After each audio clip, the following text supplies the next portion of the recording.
Hello friends, कैसे हैं आप सब। आशा करता हूँ सभी लोग अच्छे होंगे। आज हम लोग देखने जा रहे हैं प्राचीन भारत के इतिहास के स्रोतों। प्राचीन भारत के इतिहास के सभी महत्वपूर्ण सोर्स को हम लोग आज देखेंगे और इसमें हम लोग टॉप 20 MCQ भी लिए हैं जो प्राचीन भारत के इतिहास से रिलेटेड है, प्राचीन भारत के इतिहास के स्रोतों से रिलेटेड है। इससे पहले हम लोग प्राचीन भारत के इतिहास, मध्य भारत के इतिहास और आधुनिक भारत के इतिहास को कंप्लीट किए हैं। आज हम लोग देखेंगे इसका theoretical part and MCQ question का पहला टॉपिक है प्राचीन भारत के इतिहास के स्रोत। प्राचीन भारत के इतिहास के स्रोत को 3 प्रमुख भागों में बांटा गया है। प्राचीन भारत के इतिहास के स्रोत को किन किन भागों में बांटा गया है? सबसे पहला भाग है लिखित स्रोत, दूसरा है पुरातात्विक स्रोत, तीसरा है विदेशी विवरण। इन स्रोतों के आधार पर हम लोग प्राचीन भारत के इतिहास को जान पाए हैं और जानते भी हैं। तो इन सभी भागों को, सभी स्रोतों को हम लोग डिटेल्स में जानेंगे थोड़ा सा। सबसे पहला है लिखित स्रोत। लिखित स्रोत से हमें प्राचीन भारत की राजनीतिक, धार्मिक, समाज, अर्थव्यवस्था और सांस्कृतिक स्थिति की जानकारी मिलती है। लिखित स्रोत से ये चीज़ें हम लोगों को मिलती हैं। ये 2 प्रकार के होते हैं, धार्मिक साहित्य और लौकिक साहित्य। धार्मिक साहित्य में वेद, रामायण, महाभारत, पुराण आ जाता है। लौकिक साहित्य में चाणक्य, उसके बाद कालिदास, विशाखदत्त, मुद्रा राक्षस, ये सब आ जाते हैं। सबसे पहला है वैदिक साहित्य। भारत का सबसे प्राचीन साहित्य है वेद। उसके बाद ब्राह्मण, आरण्यक, उपनिषद, ये सब आता है। वेद 4 वेद टोटल 4 हैं, ऋग्वेद, यजुर्वेद, सामवेद, अथर्ववेद। सबसे प्राचीन वेद का नाम है ऋग्वेद। बहुत इंपॉर्टेंट है, पूछता है एग्जाम में। ऋग्वेद, इसमें देवताओं की स्तुति और प्रारंभिक आर्यों के जीवन के बारे में वर्णन मिलता है। ऋग्वेद में देवताओं की स्तुति और प्रारंभिक आर्यों का जीवन वर्णन है। ब्राह्मण ग्रंथ में यज्ञ पद्धति का वर्णन मिलता है। आरण्यक में वनवासियों के दार्शनिक विचार मिलते हैं। और उपनिषद में, उपनिषद क्या है? आध्यात्मिक दर्शन और ब्रह्म ज्ञान का ग्रंथ है। बहुत इंपॉर्टेंट है ये उपनिषद, आध्यात्मिक दर्शन और ब्रह्म ज्ञान का दर्शन है। इसमें क्या महत्व है? इस ग्रंथों से आर्य के धार्मिक विश्वास, समाज व्यवस्था, राजनीति और अर्थव्यवस्था के बारे में पता चलता है, जो वैदिक साहित्य है, वैदिक ग्रंथ है। नेक्स्ट है महाकाव्य, जो इपिक्स के नाम से जाना जाता है। भारत के 2 महान महाकाव्य हैं, रामायण और महाभारत। ये जानते हैं आप सभी लोग। रामायण का लेखक है वाल्मीकि। आदर्श नायक, धर्म और मर्यादा का प्रतीक है रामायण। महाभारत, जिनका लेखक है महर्षि वेदव्यास, जो कुरु वंश का इतिहास बताता है और जिसमें गीता भी शामिल है। महाभारत से हमें कुरु वंश का इतिहास के बारे में पता चलता है और गीता का ज्ञान भी पता चलता है। इसका महत्व क्या है? इससे सामाजिक मूल्य, धर्म, नारी की स्थिति, राज्य और युद्ध की झलक मिलती है। रामायण और महाभारत को जान गए हैं। नेक्स्ट है वैदिक साहित्य। वैदिक साहित्य में सबसे महत्वपूर्ण है त्रिपिटक, शुद्ध पिटक, विनय पिटक, अभिधम्म पिटक। ये बौद्ध धर्म के मूल ग्रंथ है। और एक है जातक कथाएं, जो गौतम बुद्ध के पूर्व जन्म की कहानियां हैं। बहुत इंपॉर्टेंट है जातक कथाएं, बुद्ध के पूर्व जन्म के कहानियाँ। महत्व क्या है? बौद्ध ग्रंथों से तत्कालीन समाज, धर्म, शिक्षा और शासन प्रणाली की जानकारी मिलती है। बौद्ध धर्म से समाज, शिक्षा और शासन प्रणाली की जानकारी मिलती है। नेक्स्ट है जैन साहित्य, जैन लिटरेचर।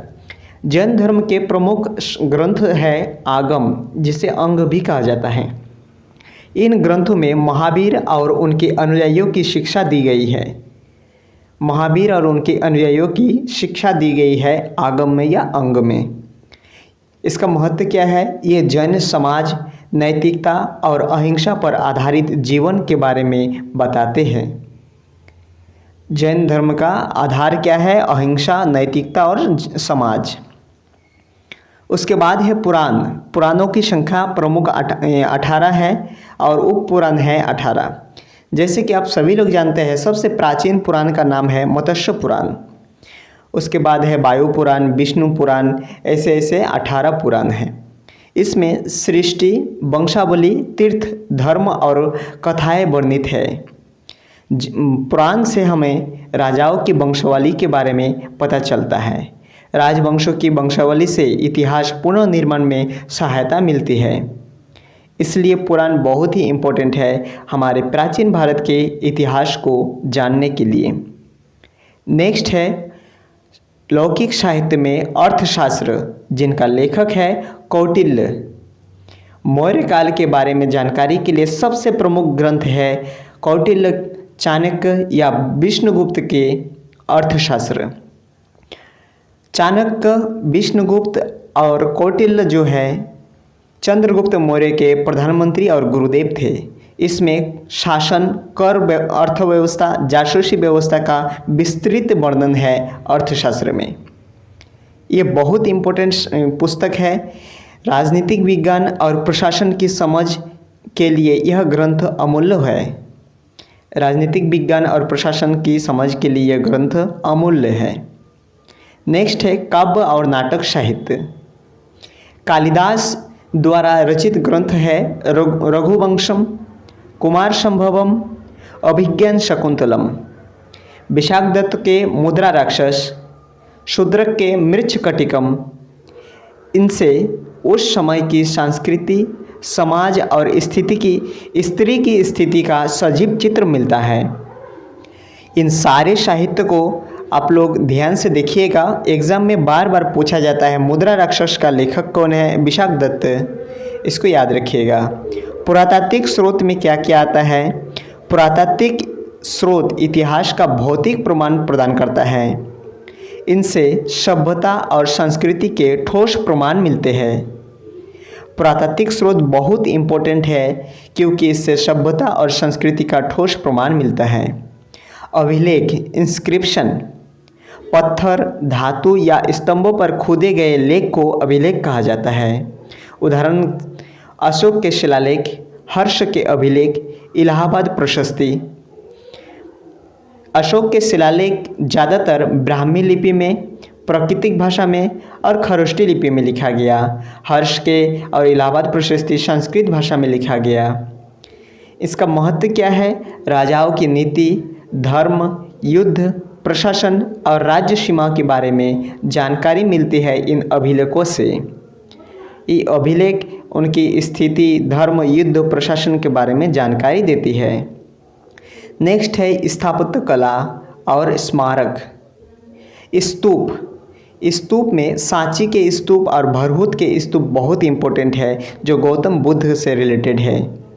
गुफाएं जो है अजंता और एलोरा गुफाएं बहुत इम्पोर्टेंट है।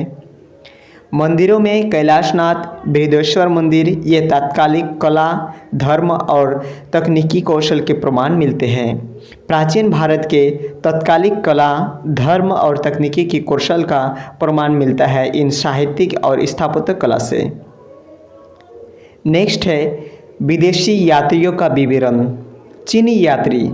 चीनी यात्री में सबसे प्रमुख है फहियान, जो गुप्त काल में भारत आए थे और उनका इतिहास लिखा।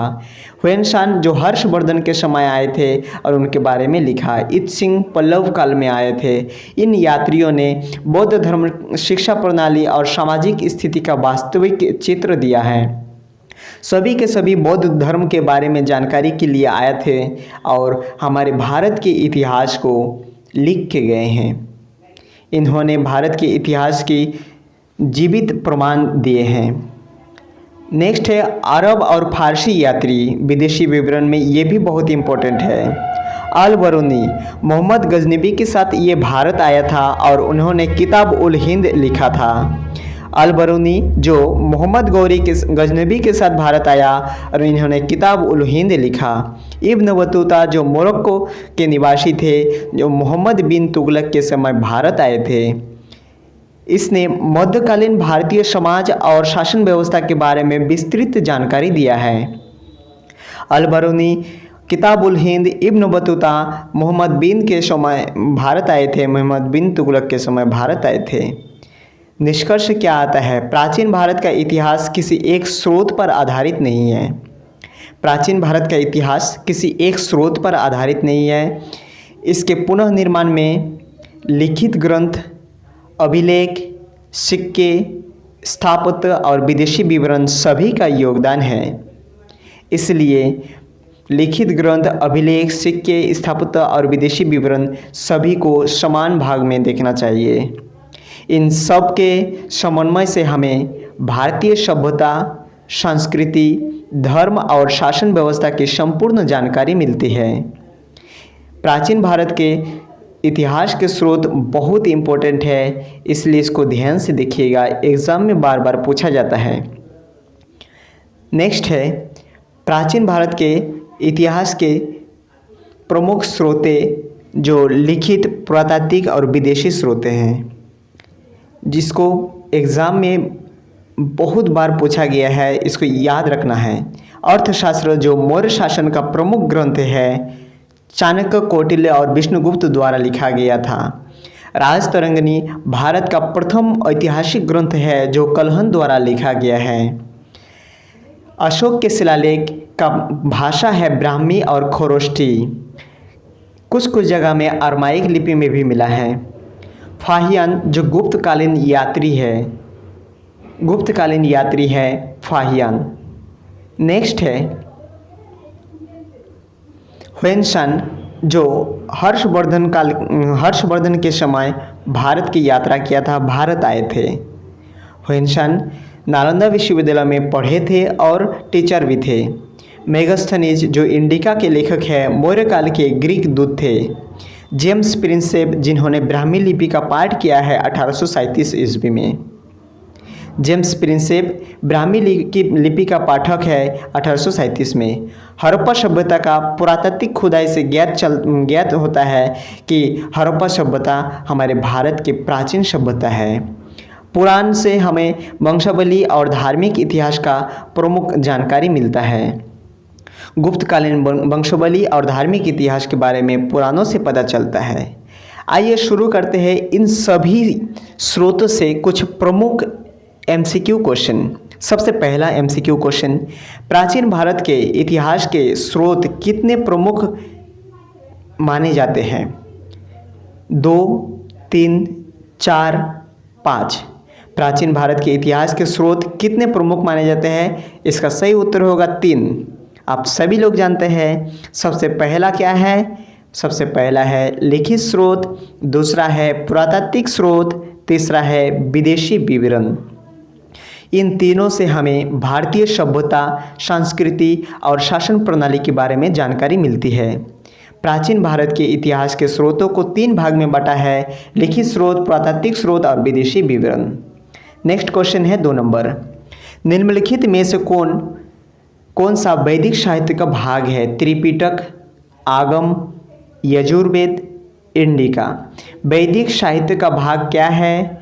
इसका सही उत्तर हो जाएगा Yajurveda, option number C. Tripitaka जो है बौद्ध ग्रंथ है।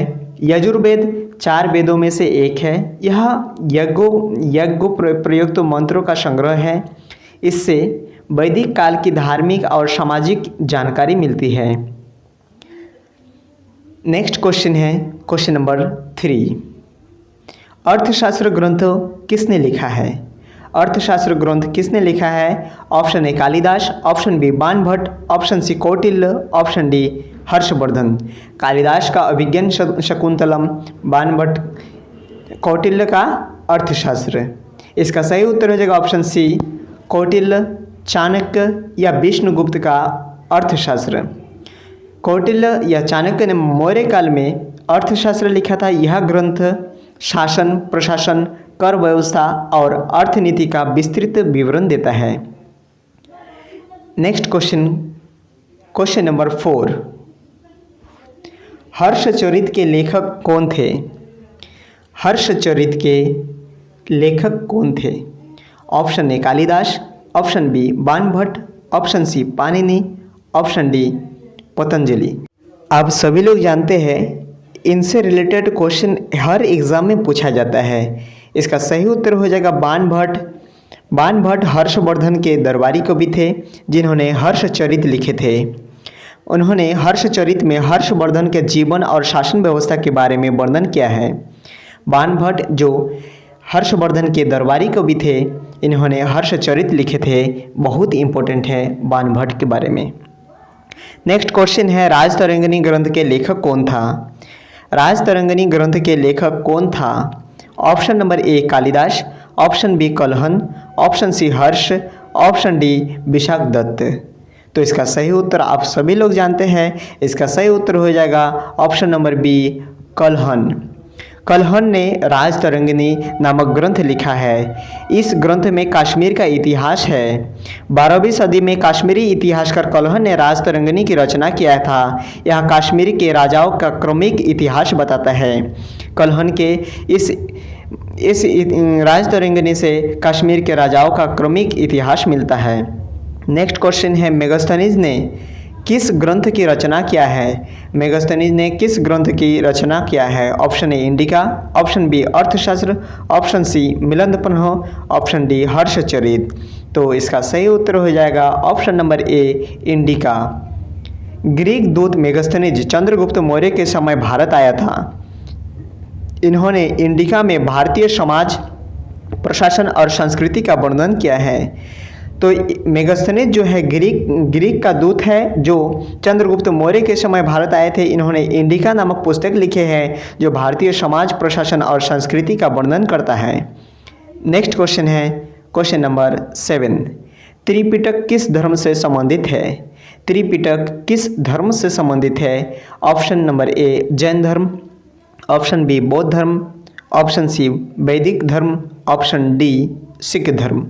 तो इसका सही उत्तर हो जाएगा ऑप्शन नंबर बी बौद्ध धर्म।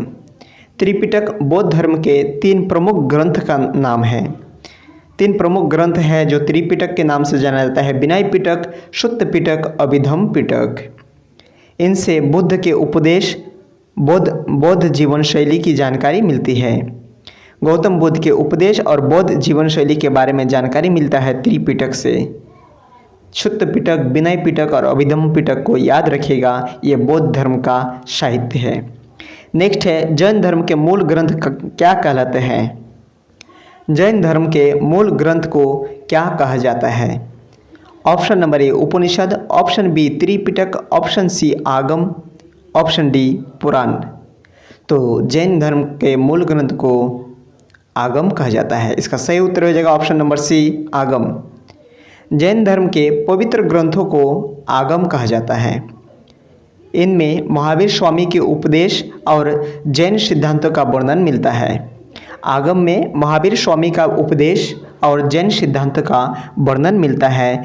आगम जैन धर्म का प्रमुख पवित्र ग्रंथ है। 9 नंबर क्वेश्चन, अशोक के अभिलेख किस लिपि में लिखे गए हैं?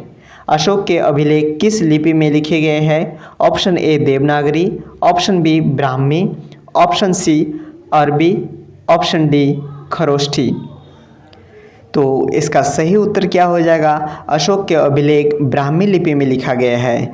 अशोक के अधिकांश शिलालेख ब्राह्मी लिपि में लिखा गया है, जबकि उत्तर पश्चिम में कुछ खरोष्ठी लिपि में लिखा गया है और इनसे मौर्यकालीन नीतियाँ और धर्म प्रचार के बारे में जानकारी मिलती है। उत्तर पश्चिम भारत में कुछ खरोष्ठी लिपि में लिखे गए हैं और जो मौर्यकालीन नीतियाँ और धर्म प्रचार के बारे में जानकारी मिलती है। नेक्स्ट है 10 नंबर, मनुस्मृति किस प्रकार का ग्रंथ है? मनुस्मृति किस प्रकार का ग्रंथ है? ऑप्शन ए धर्मशास्त्र, ऑप्शन बी महाकाव्य, ऑप्शन सी पुराण, ऑप्शन डी उपनिषद। इसका सही उत्तर हो जाएगा ऑप्शन ए धर्मशास्त्र। 11 नंबर क्वेश्चन, ह्वेनसन किस देश से भारत आया था? ह्वेनसन किस देश से भारत आया था? ऑप्शन ए यूनान, ऑप्शन बी चीन, ऑप्शन सी अरब, ऑप्शन डी फारस। तो इसका सही उत्तर हो जाएगा चीन। ह्वेनसन चीन से भारत आए थे। 7वीं सदी में चीन से भारत आने वाला ह्वेनसन थे। उन्होंने हर्षवर्धन के शासनकाल में बौद्ध शिक्षा संस्थान का विस्तृत वर्णन किया है, नालंदा विश्वविद्यालय में पढ़ाई किया है और बाद में शिक्षक के रूप में सेवा भी दिए हैं। नेक्स्ट क्वेश्चन है 12 नंबर क्वेश्चन, अल बरूनी किसके शासनकाल में भारत आया था? अल बरूनी किसके शासनकाल में भारत आया था? अकबर, हर्ष, मोहम्मद गजनबी, अशोक। तो इसका सही उत्तर हो जाएगा option number C, Mohammad Ghaznavi. Al Biruni Faras का विद्वान था। वह मोहम्मद गजनबी के साथ भारत आया था और किताब उल हिंद नामक ग्रंथ लिखा था। अल बरूनी मोहम्मद गजनबी के समय भारत आया था। जो फारस का विद्वान था वह भारत आने के बाद किताब उल हिंद नामक एक ग्रंथ लिखा था, जो बहुत इम्पोर्टेंट है मध्यकालीन भारत के इतिहास के बारे में जानकारी के लिए। नेक्स्ट है, सांची का स्तूप किस काल से संबंधित है? सांची का स्तूप किस काल से संबंधित है? सांची का स्तूप किस काल से संबंधित है? मौर्य काल से, गुप्त काल से, कुषाण काल से, हर्ष काल से। तो इसका सही उत्तर हो जाएगा ऑप्शन ए, मौर्य काल से सांची का स्तूप का संबंध है। ये अशोक द्वारा बनवाया गया था। सांची का महान स्तूप मध्य प्रदेश में स्थित है, जो अशोक द्वारा बनवाया गया है। ये बौद्ध धर्म के प्रतीक स्थलों में से एक है। ये बहुत इंपॉर्टेंट है। सांची का स्तूप अशोक द्वारा बनवाया गया है, जो मध्य प्रदेश में स्थित है। 14 नंबर क्वेश्चन, ब्राह्मी लिपि का पाठ करने वाले सबसे किसने पाठ किया था? ब्राह्मी लिपि का पाठ सबसे पहले किसने किया था? Option A Megasthenes, option B Fahien, option C James Prinsep, option D Kalidasa. तो इसका सही उत्तर हो जाएगा 1837 में जेम्स प्रिंसेप ने ब्राह्मी लिपि का पाठ किया था। जेम्स प्रिंसेप ने 1837 में अंग्रेज विद्वान होते हुए भी ब्राह्मी लिपि का पाठ और रहस्य को सुलझाया था। इससे अशोक के शिलालेखों को पढ़ना संभव हुआ था और अशोक का अधिकांश शिलालेख जो है ब्राह्मी लिपि में लिखा गया था। नेक्स्ट क्वेश्चन है क्वेश्चन नंबर 15, कालिदास किस राजा के दरबार में रहते थे? कालिदास किस राजा के दरबार में रहते थे? Option A Chandragupta Maurya, option B Samudragupta, option C Vikramaditya जो चंद्रगुप्त द्वितीय के नाम से जाना जाता है, ऑप्शन डी हर्षवर्धन। इसका सही उत्तर हो जाएगा ऑप्शन सी विक्रमादित्य। महाकवि कालिदास उज्जैन के राजा विक्रमादित्य, जिसे चंद्रगुप्त द्वितीय के नाम से जाना जाता है, उनके दरबार के नवरत्न में एक थे। चंद्रगुप्त द्वितीय जो विक्रमादित्य के नाम से जाना जाता है, उनका नवरत्न थे और नवरत्न का एक हिस्सा था कालिदास। उनके प्रमुख रचना है रघुवंश, मेघदूत, अभिज्ञान शकुंतलम। रघुवंशम, मेघदूतम और अभिज्ञान शकुंतलम। नेक्स्ट है, मुद्रा राक्षस नाटक का लेखक कौन थे? मुद्रा राक्षस नामक नाटक का लेखक कौन थे? Option A Kalidasa, option B Vishakhadatta, option C Bhasa, option D Banabhatta. तो इसका सही उत्तर हो जाएगा ऑप्शन नंबर बी विशाखदत्त। मुद्रा राक्षस नाटक विशाखदत्त द्वारा लिखा गया है। ये मौर्यकालीन इतिहास के मौर्यकालीन कहानी है। यह चाणक्य के राजनीति और चंद्रगुप्त मौर्य के उदय के बारे में जानकारी मिलते हैं। चंद्रगुप्त मौर्य और धरानंद के बीच में जो लड़ाई हुआ था, इसमें मुद्रा राक्षस के बारे में ये जानकारी मिलती है। 17 नंबर क्वेश्चन, गांधार कला मुख्यतः किस धर्म से जुड़ी हुई है? गांधार कला प्रमुख किस धर्म से जुड़ी हुई है? जैन धर्म से, बौद्ध धर्म से, वैदिक धर्म से या इस्लाम धर्म से? तो इसका सही उत्तर हो जाएगा ऑप्शन नंबर बी बौद्ध धर्म से। गांधार कला ग्रीक और भारतीय शैली का मिश्रण है, जो बौद्ध धर्म से संबंधित है। यह बौद्ध मूर्तियों की सुंदरता और यथार्थता के लिए प्रसिद्ध है। गांधार कला जो ग्रीक और भारतीय शैली का मिश्रण है, बौद्ध धर्म की सुंदरता और यथार्थ के लिए प्रसिद्ध है। 18 नंबर क्वेश्चन, फाहियान भारत आया था किस समय? फाहियान भारत आया था किस समय? मौर्य काल में, गुप्त काल में, हर्ष काल में, मुगल काल में? तो इसका सही उत्तर हो जाएगा ऑप्शन नंबर बी गुप्त काल में। फाहियान जो है गुप्त काल में भारत आया था।